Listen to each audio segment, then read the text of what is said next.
All right, everyone, we should be live. Let's make sure that's actually the case. And I look terribly out of focus at the moment. There's only one solution. It's like magic, basically, making sure we're live actually over on Rumble in a moment here. Lots and lots of shit to talk about today.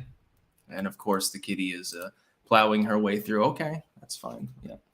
Show everyone your asshole. It's basically, it's recommended in every live stream. This morning, it was actually kind of a meme because the me holding the cat's tail like this and the cat showing its ass to the camera was one of the thumbnails. Many such cases. We'll be talking about the upcoming State of the Union. Of course, that happens later today. Well, tonight. I will not be catching that live, sadly. I will review it in the morning and I'll do a recap. But there is one article here that talks about some of the lies that he's probably going to tell in the State of the Union. There are additional ones, and one of them, I'm not exactly sure he'd be wise to touch on it. The New York Post putting this out. We've got updates to the Turkey-Syria earthquake, rather unfortunate updates. Biden and negotiating with the House Republicans, etc. So let's see. Yes, we are live over on Rumble. I see an awful lot of clanking down there in the live chat. We'll be talking about all sorts of things. Woo, sticks, cue canned applause. Yeah, the cat has become a clanked meme. Yeah. Just you, though. Your sister a little bit less so. It's funny because Farah likes me more, but she spends less time up here, and I think it's due to territoriality more than anything else. So anyway, we'll launch right into it. The New York Post, 6 lies Biden will tell in his State of the Union. Yes, he has to brief the people of the United States and lie to them repeatedly. We'll see if he goes off the rails and does anything strange, or, he does that thing where he starts whispering and then he randomly raises his voice. Probably about a 50-50 chance that happens. The first lie that he will tell, this is according to the article. Links in the description, by the way, mostly archived, of course, and you can follow along if you want to read them for yourself and analyze them for yourself. That's always a good thing. Number 1 lie, Biden has reduced the budget deficit by $1.4 trillion. Of course, this means absolutely nothing because the debt is still rising. The fact that it's rising slower is better. It's a little bit of a consolation, but it's typically, it's basically just a cope. And this has been done by past presidents. It's not just Biden. Trump did this. Obama did this. George W. did this. Going back a very long time, they've all done so. Well, the deficit fell by 5% this year. Okay, but the debt is still increasing. So who cares? It's increasing out of control at this point. Number 2, Biden inherited an economy in free fall. Of course, that's a fairly obvious and transparent lie. The economy was already recovering months and months before Joe Biden's stewardship began. This is typically overlooked. They'll look at data from peak COVID lockdownerism under Trump in his last year and compare that data to the better moments under Joe Biden. They've done this now for a length of time. And it's a lie, a flat out lie in that case. Number 3, inflation was high when Biden entered office, but that wasn't actually the case. Inflation was in the very low single-digit range, pacing well behind growth. Some of that showed up later was Trump's fault, by the way. I criticized him at the time for his particular bailouts there. They never should have been necessary because there never should have been lockdownerism, for example. But since then, it's been Biden's fault. The American Rescue Act, the infrastructure deal, which really wasn't a deal and had nothing to do with infrastructure, other pork barrelism, that's all Biden's fault. He overheated the economy himself. Number 4, Biden has brought down gas prices. They're lower than they were when Biden's oil price hikes began, which is great. They're still considerably higher than when he took office. And again, this article glosses these through, and you can review them at your leisure. Number 5, and this is the one I'm hesitant to believe that Biden's crazy enough to actually mention this here. Biden is doing all he can to secure the border. Way to piss off all the left-wing voters that still support your dumb ass. Number 6, Biden is increasing domestic oil and gas production. Of course he's not. The domestic production inching upwards has nothing to do with Biden's policies. It has to do with the removal of some of Biden's initial policies. And that Keystone might go through it after all at some point. We never know. Hey, Kitty. Yes, indeed, I'm aware of your presence. Yeah, show everyone your ass. This is now an OnlyFans furry channel, I guess. King of Biltong. Good morning, Sticks from Anton's in Roanoke, Texas. Clank. Hello, hello. Virgil Walker. Sticks, can you recommend any books on ancient civilizations and their political and social structures? None in particular off the top of my head. I've been researching more the supernatural side of things for some time, so I haven't had as much time for like political ancient history. Remon C. GTC. Hi, Kitty and Sticks. The cat is probably going to fall asleep on my hand. Grandpa Nurgle. We all clank down here. You'll clank too. Leaf on the Wind sent $1.99. No super chat. Thank you very much. And Sigilstone17 on Rumble. Morning, Sticks. I can't believe the Grammys would have so much satanic imagery. Disgusting. Now, excuse me while I listen to Year Zero by Ghost with their singer, the skull-faced Pope. Yeah, satanic imagery, my ass. Now, basically, it's just a way to get people who aren't going to watch the Grammys to share out clips from the Grammys anyway, so more people watch like the run-up afterwards, so they get more money. It's clickbait. Batman, Sticks, you should tell more stories from your youth. I swear I get a good laugh every time. Yeah, I could do a video of that at some point, maybe. That'd be kind of funny. A lot of them are off the wall, so I'm sure that people expect that. Next news story, unfortunately, is not funny. Now, unlike the stories from my youth, dragging rocks across cars with my crazy friend in 6th grade. Sorry to people that were parked there outside of the Woodstock Inn that day, by the way. We have an update in the earthquakes that have happened in Turkey and Syria. And I do say earthquakes. One of the aftershocks was a 7.5, so it is an ongoing situation. There's still tremors going on now, some of which are fairly powerful. The problem is if you have a structure that's already degraded and it's kind of teetering on the edge, and then you have a 5.5 aftershock, it could bring it down. A lot of the structures in that area are not necessarily the most earthquake-proof. Anything that's been made slab, mud brick, etc., they tend to have problems. And there are a lot of impoverished people in that area, so even the more developed buildings are not exactly earthquake resistant. We now have over 5,000 people reported dead, and that number will rise over the coming days. The unfortunate part is a lot of people right now, probably tens of thousands, are currently buried in rubble. And if you don't get to them within a couple of days, most of them will die. They'll asphyxiate, they'll die of dehydration because they're not necessarily getting water. They will be crushed as you move the debris. And a very large proportion of those people at this point, starting in the next few hours, with 24 hours having ended from the original Quake, you're getting more deaths than live extractions, unfortunately. So you've got a huge amount of fucking damage there. It's basically leveled the local area, and the infrastructure is basically gone. You've got over 1,000 deaths in Syria, just to be clear, considerably to the south. Thankfully, it looks like the damage did not extend to certain very large metropolitan zones further away, like Ankara. It appears that the damage there is more limited, which is good, but the local area has been devastated. And yes, it is below freezing at the moment there. They're going through a cold wave at the moment. And so people had to take shelter in malls and mosques and shit like that just to stop from freezing to death. So unfortunately, some of those dead will be people that did not take proper shelter and they died of exposure as well. Imagine you survive the earthquake, you get out of your apartment, and the apartment's probably gone at this point, but then you're wandering around and you slowly succumb to the elements. That would suck. You think yourself lucky because you survived the initial quake only to then die on the street. I don't know which one would be worse. And I've got a bit of claustrophobia, so I guess getting crushed by debris would probably be worse. Unless you die instantly, then you've died instantly. But like sitting there pinned in like a 2-foot pocket of rubble probably would be one of the worst ways to die.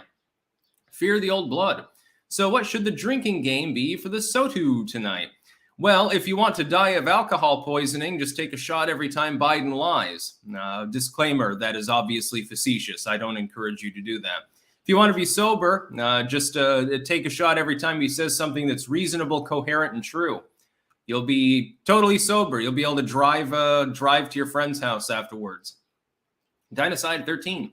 Morning, Sticks. I'm giving up a vice. Been hitting the bottle too hard for a while, and I'm just sick of it.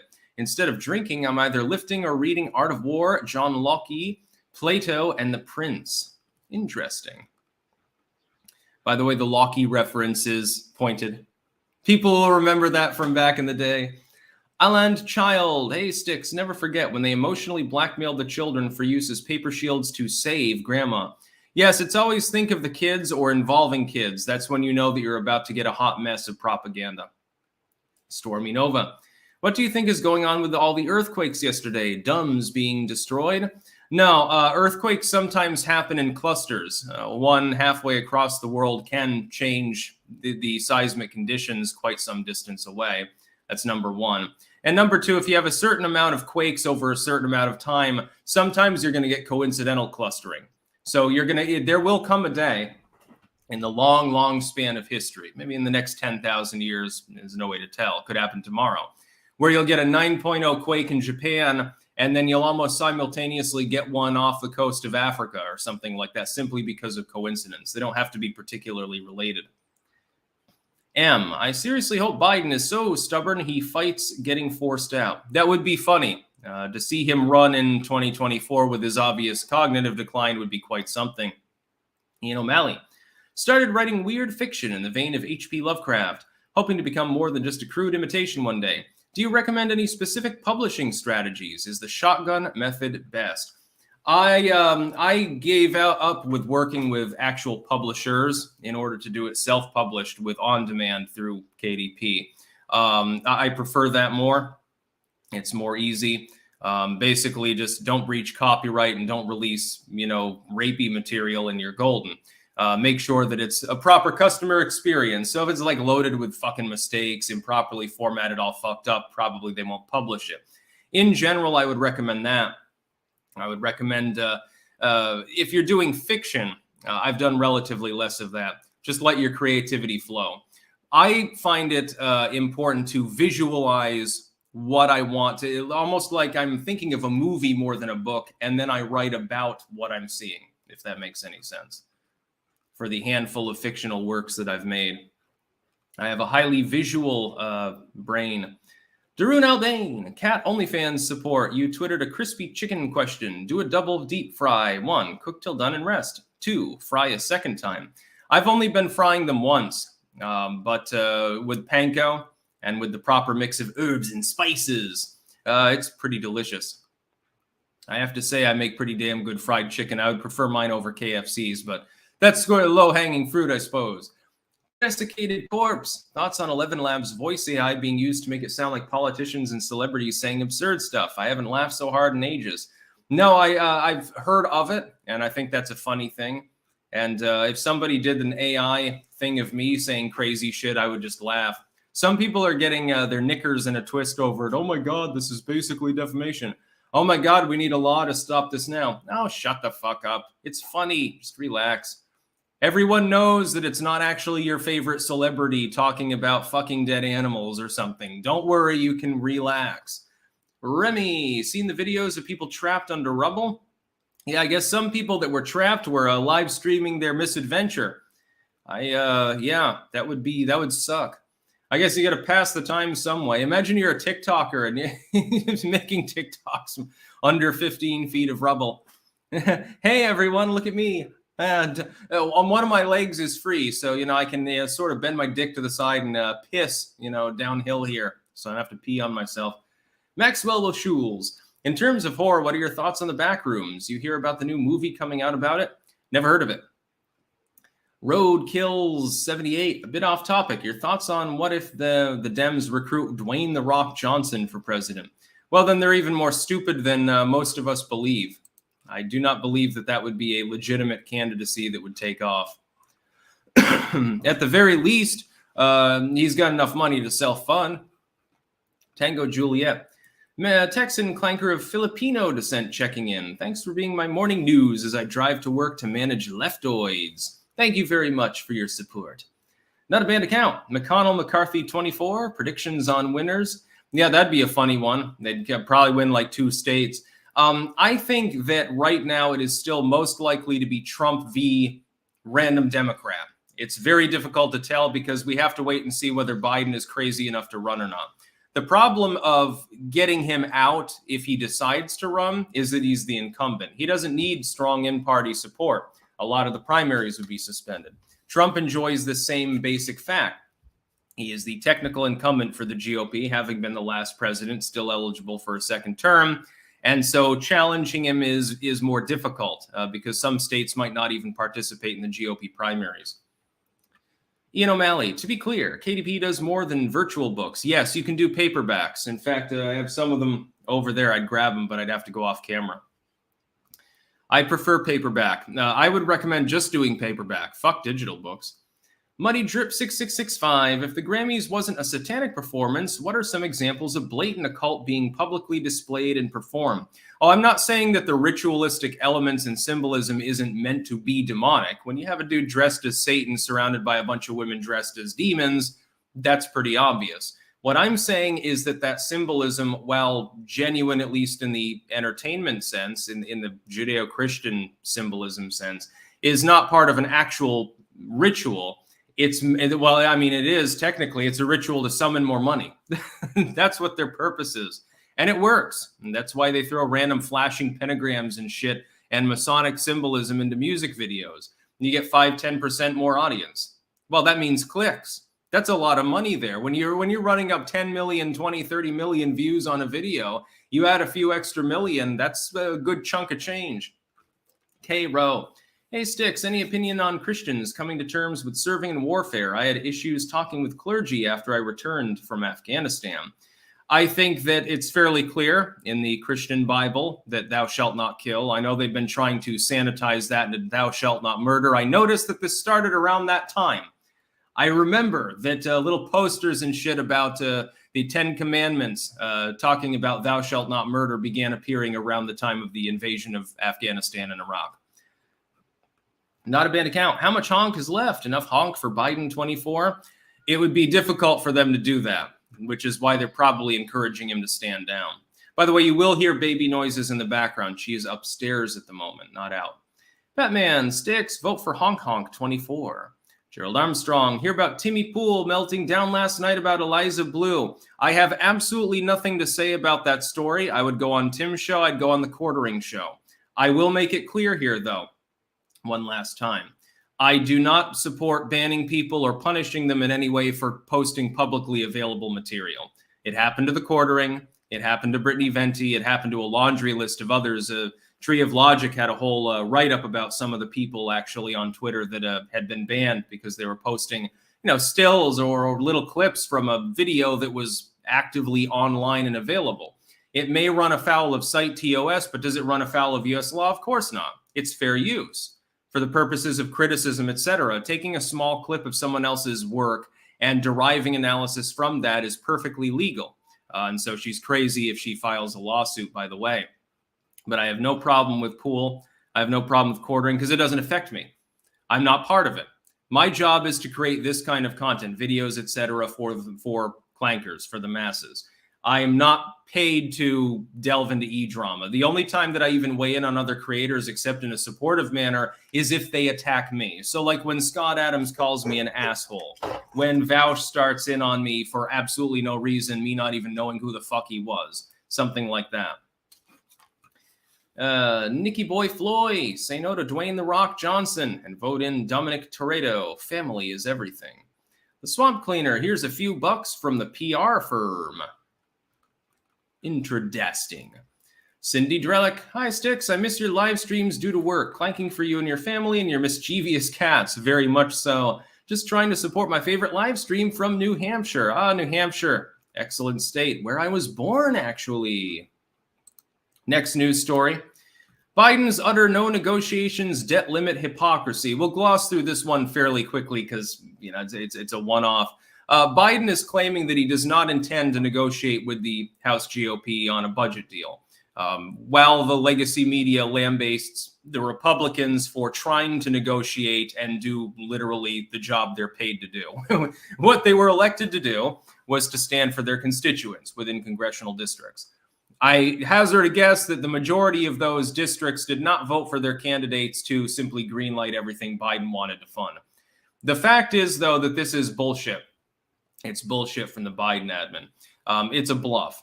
When Biden says he won't negotiate, what he means is that he's not willing to negotiate right now because that particular crisis doesn't loom until September.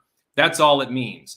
When push comes to shove, the Biden administration will sit down with McCarthy and a few other Republicans. They'll throw the non-unipartyist GOP under the bus. So Matt Gaetz, Marjorie Taylor Greene, etc. They'll be ignored largely. They will get a few concessions, and that's all they'll get. They will probably parse down the budget to a very limited degree in size and scope. They'll throw a few extra things in, and at the end of the day, we will end up passing a budget. This is my official prediction. I can't imagine Kevin McCarthy hardlining into a debt ceiling crisis, into a government shutdown. I don't think he has the balls for that. But he will negotiate long enough to get some basic concessions. And that's really, by the way, I hate to tell people this, you may not like Biden, you may not like the Dems and their priorities. The Republicans only have a very limited mandate and then only in the House. So they can't hardline for very long. The problem is that multiple members would begin fleeing the ship if they were to hardline it to the point where it was running up against a ceiling raise, or you have shutdown moment. A lot of them will end up voting for whatever budget has been carved out at that time. Biden's aware of this. McCarthy's aware of this. The patriotic, the America First caucus is aware of this. And so there will be negotiations. Biden is just doing the bravado thing, especially right before the State of the Union. I have a feeling in 24 hours, his message will change some. Well, I said I wasn't going to negotiate at all, and I still make it clear that I don't like negotiating with Kevin McCarthy. But I think that we can find common ground. I think if he were to sit down in my office, we could have a conversation. He's going to strike a conciliatory tone probably after the State of the Union. So right now he's hardlining it because he has to make up appearances for his core audience, the Democratic partisans. Don't worry about it too much. I doubt there will be a shutdown because I doubt that either of them have the balls to actually play chicken and go through with it. Next news story. Most in new polls say Biden hasn't achieved much in his first 2 years. Yes, we'll be getting into this. There's actually, I did not archive this link in the description, because there's actually a reply down below that does a better job of elucidating the basic point than the original article. It's from The Hill, of course.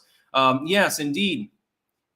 Here's the reply from Fired Up Ready to Go, HL Phoenix on Twitter. And this is actually like a Biden supporter, but accidentally tells the truth. Whoops. You should leave the propaganda to people that know how to do it, my dude. Or dudette, I'm not 100% sure. Don't give a shit. 77% of Dems said Biden has accomplished a great deal.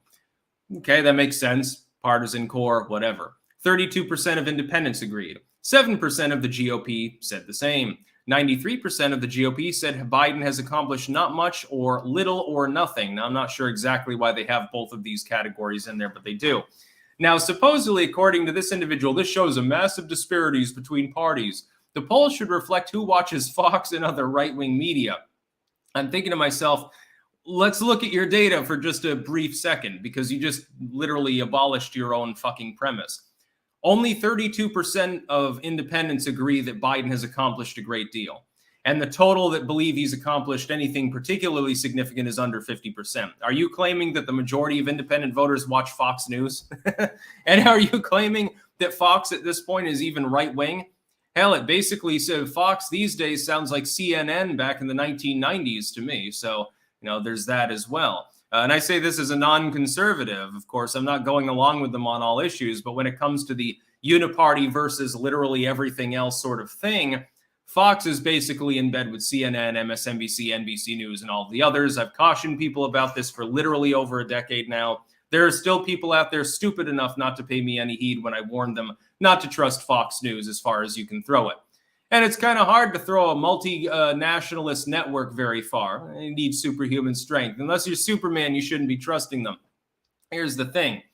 The number of people in the GOP dead set against Biden's policy is considerably higher than the number of Dems that strongly support Biden.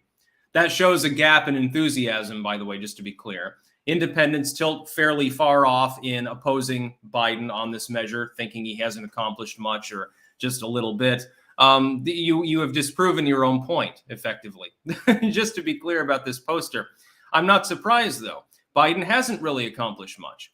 The things that he has accomplished are largely partisan things. Democrats roaringly supported the infrastructure bill. The GOP was very largely against it. Independents tilted against it in most cases.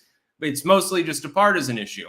If what you're looking for is neoliberal policies, just sort of the cookie cutter policies of a Dem administration, Biden's done fine. But he hasn't done anything beyond that. You don't have student loan debt forgiveness. You don't have any diplomatic wins, at least that I know of. The Afghanistan withdrawal, yeah, a great win there. Ukraine, yeah, we're totally winning there. Everything's perfectly fine. Taiwan, Korea, yeah, I don't see any victory there. If you care mainly about foreign policy, you're not really going to think Biden's accomplished jack shit. You would say not just a little or not much. You'd say he accomplished goddamn nothing. You don't have to be a Republican to be part of that group.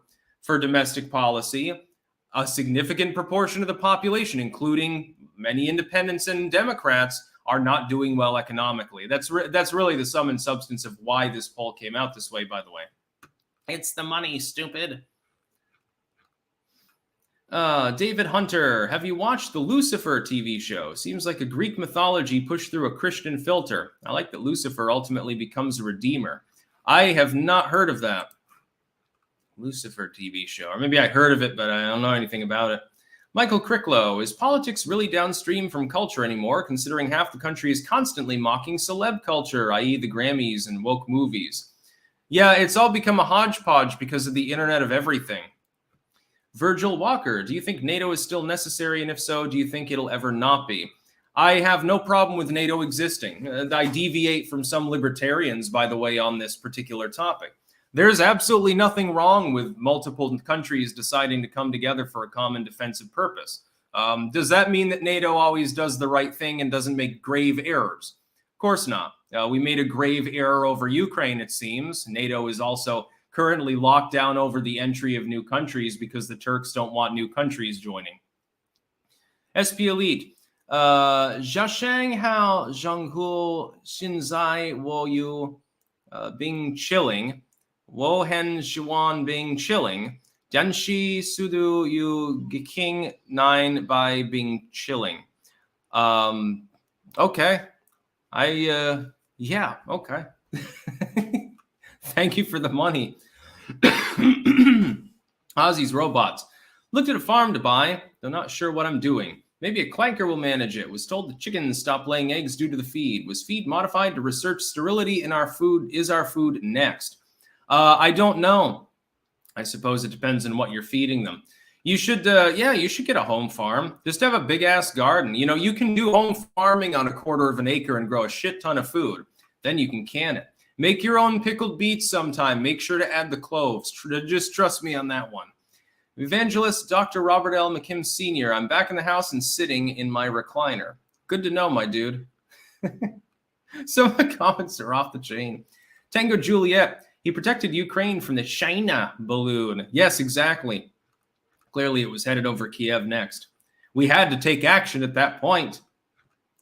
It's flying over our nuclear sites. That's okay. Next news story. If Trump and Biden are the nominees in 24, look out for a third-party candidate. Look out, as OJ would say. Yes, I agree, actually, with this article. And I analyzed that this morning. But there's another layer to it that is not pointed out in this article. Do you really think that if Trump and Biden aren't the nominees, that anything will change and that there won't be a significant third-party challenger? It could be an independent candidate. It could be a libertarian. It could be Green Party. It could be Constitution Party. It could be anything under the sun. You could see a Socialistic Party candidate chipping away votes from the left. You might see multiple third-wheel candidates. You might see a third and fourth party candidate break 1 or 2%. And that's because right now, two things are true. While Trump has a significant edge over Biden, specifically in likability, in-party support, etc., he still suffers from having a block of the party fucking hating him. Biden, meanwhile, he has much less support, much less of a hate block within the Dem party, but much, much more of a malaise block. People that they don't really want to vote for Biden. They're looking for an exit route at any given time. They're hoping that Biden is not the candidate. He doesn't inspire anyone. He doesn't excite anyone other than people that pretend for the purposes of getting their $1,000 a post, making YouTube videos, TikTok videos, et cetera, et cetera.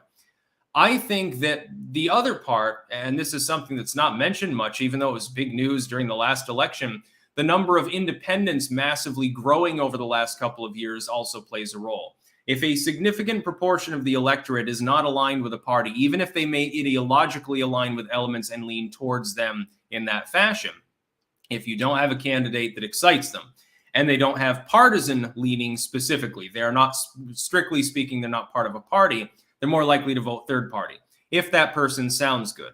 You could therefore end up with a spoiler candidate. You could end up with multiple spoiler candidates. It'd be funny. Imagine the Libertarian Party appeals to the non-Trump Republicans on some level, starts gobbling up Republican votes. But then a Green Party candidate who's specifically more charismatic than Jill Stein, although, you know, as far as leftoids go, she's not that bad, all things considered, starts siphoning votes from the far left fringe of the Democratic Party. Imagine what happens. Whoever loses, some third partyist gets blamed, by the way.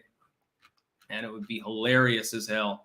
I hope that that happens too. I don't care if there's a spoiler candidate. Anyone can run who wants to run, and people support him or they don't. It'd be hilarious. Imagine a third-party candidate gets enough votes to get on the debate stage too. Really rock the boat. Hunter Wadley, wouldn't it be delicious if a far leftist was the most popular in a third-party run? I watched your video earlier. It is possible. Generally speaking, the Libertarian Party is the only third party in modern U.S. history that's ever had significant support. And by significant, I mean getting more than 1 million votes in a national election. Now, they've done that several times. The Green Party, though, is capable of doing so. It's just that their candidates typically have sucked. The Libertarians have acted more strategically, at least until the Mises Caucus took over. Hint, hint. The left is growing more strategic. It would not be a far cry for, like, the Justice Dems to field someone out party that siphons millions of votes from the far left. If that happens, the Republicans will win. I'm sure that they will definitely be talking about this during the election. Dark Gary 92. Dovahkiin 2024. Change my mind. Yes, the only thing good about the Biden administration is those fucking videos. Sigil Stone 17 on Rumble. There will be a viable third-party candidate once the third parties are no longer run by people that are stupid, the Libertarians, or insane, the Greens. No candidate is forthcoming anytime soon. All you need is one very rich person to self-fund, though. You know, some old rich person says, you know, I got $1 billion in my bank account. I can't take it with me. I'm going to have some fun here. This is going to be great. And then they self-fund, and still for months at a time, they could potentially outspend both of the other candidates combined simply because of their massive wealth. Turd Fergberg, doing a live stream of the State of the Union. I will not be, unfortunately, because I'm in the wrong time zone. Be like at 4 a.m. my time. Hell no, I've got a kid. That's not happening. K-Row, do you think the concept of a city-state could be implemented in the U.S. system? Thoughts on how it would affect elections? No, I don't. I don't think that that would work at all. It would probably fuck elections up more than anything else. I know that some people have a fetish for the idea of returning to the city-state model. If we had 1/10 of the population currently in the world, it'd probably be viable. Unfortunately, at the moment, we can't really do that. Next news story. Selena Zito, dispelling the myth of rural rage. This is from the Pittsburgh Post-Gazette. It's actually an uplifting article. It's basically about a rich bitch that goes out into the hinterlands and gets along with people and finds, oh, by the way, these rural bumpkins out there, and there is some colorful language, these suspenders wearing, MAGA hat toting, tractor riding bumpkins, they're not actually always angry all of the time. I don't know. I read the New York Times for so long. I expected that when I came out here to buttfuck Wyoming, everyone would fucking hate me for having a different political opinion. You're more likely to face ire if you have a different religious opinion in most parts of the country, to be clear. Same is true of urban areas. The idea that urbanites routinely look down upon people who look different from themselves, that's kind of a stereotype. Having lived in both urban and suburban and rural context, I can say this. Mostly not. The way you dress matters, at least to an extent. It affects the way that you're treated by other people around you to some extent. If you're wearing a suit, you will tend to get treated better than if you're wearing a stanky-ass hippie t-shirt and Birkenstocks, for example. I know this. because I've done this before. You will be treated differently in different contexts according in part to your character. Your religion will play a role, et cetera, et cetera. Sometimes your race, sometimes your gender as well. The way that a female is treated in, the ghetto is not going to be the same way as in the burbs, for example. The way that I, as a long-haired, hippie-looking dude with a leather jacket, the way I'm going to get treated if I go to the richest area of Martha's Vineyard is not going to be the same as the way that I get treated if I'm just in some random small-town American context, out in front of Walmart in Rutland or something. That's just the case. But the idea that rural people, farmers, and people who like tractors and shotguns and AR-15s and all them things out there, the idea that they go around with a chip on their shoulder about the evil blue staters, the elite coastal people, is wrong. Again, I say this as someone who comes from kind of a rednecky background. Well, in my case, more hillbilly than redneck, but a rednecky area that I was raised up in. Trust me, if you go to like the red part of Rutland, you're going to hear more ire about Montpelier than about New York City. And I think that this is universal. The state capital is the place that everyone hates, including people who live in other urban areas. What do you think people in New York City consider Albany to be skinflints because they won't give them more money? Again, trust me, I have background knowledge on these things. Yes, believe it or not, it is not true that people who do not live in the big cities hate them city slickers. Trust me, Vermonters love you city slickers. You drop shit tons of money into the Vermont economy. Something like what? I can't remember the exact proportion that's directly related to tourism. Indirectly, it's probably 20% of the state budget. People come and they buy shit. Hospitality is related. Food sales, rental cars, everything under the sun. Ozzy's Robots. With a suit, you can walk anywhere for free. Happy hour. Yeah, not quite that much deference, but Rhodes kills 78. Third party runs. Will never work with the two-party monopoly. Yes, but it's really a one ideology monopoly. The two parties, the main core of them agree with one another, and that's the whole problem. One hand washes the other. Next news story, and I'll probably have to cut it a little bit short because the baby is getting more upset up there. Former prospective aide accuses George Santos of ethics violations and sexual harassment. Yes, George Santos now has a new problem. He's lied about his work history. He's lied about his marital background. He's lied about his charity work. Robbing money from a dying dog's charity didn't go over well with people. I can't at this point really think of anything major in George Santos' life that he didn't prospectively lie about. And remember, he had to do damage control. He came out and said, well, some of this is at least partially true. Well, my dude, that was the worst thing that you could possibly do. You should have just brick-walled the ethics probe knowing it was going to happen. He didn't do that. I think that he will end up resigning in the end. This is a road too far because this is a gay encounter too. You're a Republican. They're not going to defend you the same way that they would if it were your female secretary, just to be clear. If it were a female aide, they may defend you a little bit. Well, it was just he accidentally put his hand on her pussy or something like that. That's not what happened, though. It was a male staffer, so that's going to be hard to explain unless you intend to become a log cabin Republican, and maybe he'll try that. Keith Sparbaney, scientists infusing mRNA into veggies and livestock. I think they do studies on shit like that. This is why I prefer to grow heirloom varieties. SP Elite Sticks, you ever seen Zootopia? Plot is literally a secret plan to start a race war with drugs, and this is a kids movie. No, I haven't seen Zootopia, actually. Isn't that animated one with the rabbit and the like the fox or coyote or whatever? And then you're wondering, when they get it on in the bedroom, it must be quite something. Sigilstone 17. If someone from Pittsburgh wants to be hated by rural folk for being a Democrat, they just need to come a little bit north and we'll tell them what they think of those corrupt jackasses they vote for. And then the final one, this is a TDS related story here. Republicans must winnow 2024 presidential primary field. The basic gist of this article is from Mass Live, so obviously there's no political bent there whatsoever. And please don't send any more super chats because, again, I'm going to have to cut this short. I won't be able to focus for much longer. The basic premise is that if the field gets packed, Trump wins by default. So they need to make sure that they sort of shove out too many people from getting in. Clearly, this is part of their DeSantis AstroTurf. Again, I don't claim that Ron DeSantis himself is AstroTurfing himself as the better version of Trump. I'm Trump minus 30 years, and look at what I've accomplished. I don't think he's trying to do that. I think that other people are trying to do that. But if you end up with a field that is more packed, the problem for people that don't like Trump is that Trump has a significant minority of the party lock, stock, and barrel behind him. He would have to really fuck up to get less than 40%.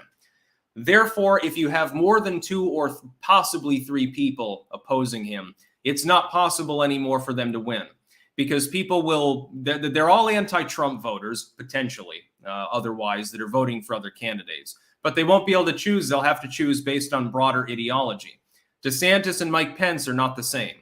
Mike Pence and Nikki Haley don't have the same views. There are deviations between them. And those deviations, even if it's not the majority of their views, are what a candidate has to amplify to get attention.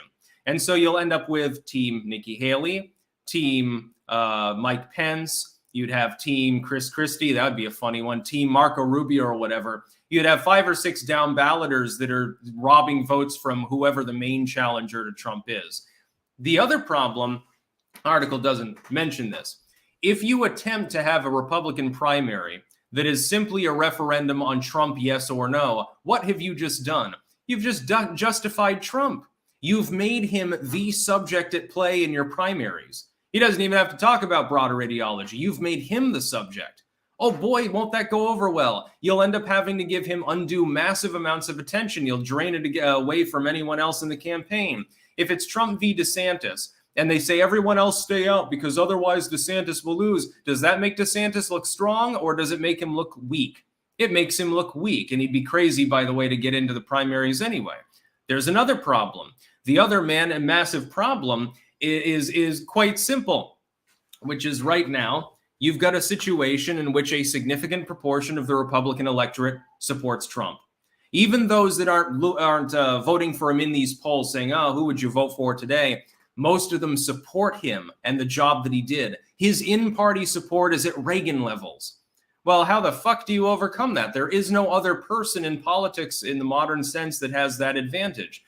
I think that they're trying to get DeSantis in there, clear the field of anyone else, and let them pound each other. They figure that there's a chance DeSantis wins, which would please them, because they think they can control him more easily than they can Trump, and they're not entirely wrong. And if he loses and Trump wins, he limps into the general election because he's been battered by a reasonably strong opponent. They're hoping at the same time that regardless, I mean, if it's DeSantis, they don't care what happens in the general. If it's Trump, they want him to lose. They're hoping for a nice, clean primary on the Dem side. I don't know that they're going to get that, though, because if Biden stands down, the heir apparent right now is the transport secretary. The heir apparent of the Democratic Party right now, should Biden choose not to run or resign or get removed or fucking croak tomorrow, is Pete Buttigieg, the transport secretary, gay Dracula, the man whose former political career, actual elected career, is 2 terms as a mayor of Nowheresville. That is his career. That is the heir apparent for the Democratic Party. Now, I can imagine that some other Democrats would think, well, he's not that bad a candidate, but he's not that strong either. I've got a shot at it. Why don't I take a shot? And so Warren would probably get in. You'd probably see Gavin Newsom try to throw his hat in the ring. You might see Gretchen Whitmer. I think she'd lose, but she might. You might see others get in the race. You could end up with an inverse situation where what the Uniparty wants, which is a messy GOP primary, a bruise fest, doesn't happen. Trump skirts through it because DeSantis doesn't run. There's no other particular candidate of any note, and primaries get suspended. That's another thing. And where Biden stands down, and you end up with 5 or 6 potentially viable Dem candidates bashing it out. You could end up with that. You could also see a dark horse on either side. That's always a possibility. You could see someone other than DeSantis jump in on the GOP side and say, look, I'm younger too. I'm charismatic. I'm willing to run unlike Ron over there. And by the way, I'm 30 years younger than Donald Trump. And he's a good guy and he did a good job, but I think I can do better or something. They'd have to be very respectful of Big Don in the process. There's another risk. And it actually ties into one of the things we've already talked about, which is the possibility of a third-party candidate. If Donald Trump is not the Republican candidate, and it's not because he died or was incapacitated, it's because he lost the primary or something like that, he may run as an independent spoiler candidate just to show that he fucking can. I would probably vote for him anyway if he did that, by the way, depending on who the GOP candidate is, and I think it'd be a funny fuckfest free-for-all. As a non-Republican, I could say that. It would be it'd be quite something. You're probably going to see chaos in the 2024 election. Let's put it that way. And again, no more super chats because I only have a few more minutes here. Crossover Maniac. Why don't libertarians concentrate on the House and Senate so neither party has a majority? They'd be wiser to focus on state houses, especially gubernatorial slots. State houses wield more power than the federal government in a numerous number of ways. Mungi, you talked about LGBT youth increases the other day. Something fair to add, in my opinion, that the LGBT ideology is thrown at these children to the point of encouragement in the current culture. Well, that's true, absolutely. But not everyone that labels themselves something is actually part of it. I'm simply saying that that acronym over time has expanded from mainly it was to say, hey, you're not straight, you're gay or bi. Then they added other groups of people. So questioning / queer, which is sometimes a pejorative. Allies was part of it. They parsed the allies out and added transgendered people in. Now you've got the plus on the end to represent the Tumblr rainbow, basically. Well, if you expand a definition, more things will tend to fall under it. It's as simple as that. And Aussie's Robots, Trump needs to preemptively attack Newsom and Buttigieg. Yeah, well, he should preemptively get back the fuck on Twitter, in my opinion. Log Sucker Jones on Rumble. Sticks, did you hear that Joe Rogan gave the Indy 6 log meme a shout out? It's on the Logman's channel. Would love your opinion. I will definitely have to check out Animator Man's channel then, if that's true. Anyway, I think that I'm going to go offline now. I thank all 5,000 of you for watching live. Once again, the gap between YouTube and Rumble is still shrinking, which gives me hope. It's a wonderful time had by all. I will not be doing a live stream during the State of the Union. It'll be at the terrible time for me. I'm not going to risk waking up the baby in order to do an hour-long response to SOTU rant, although I wish I could. And maybe in the future, I'll do more political response videos because that was considered funny at the time. Live reaction to Kamala Harris cackling for 30 minutes. Yeah, that's exactly the kind of humor that I need in my life, by the way. That's about all. Peace out.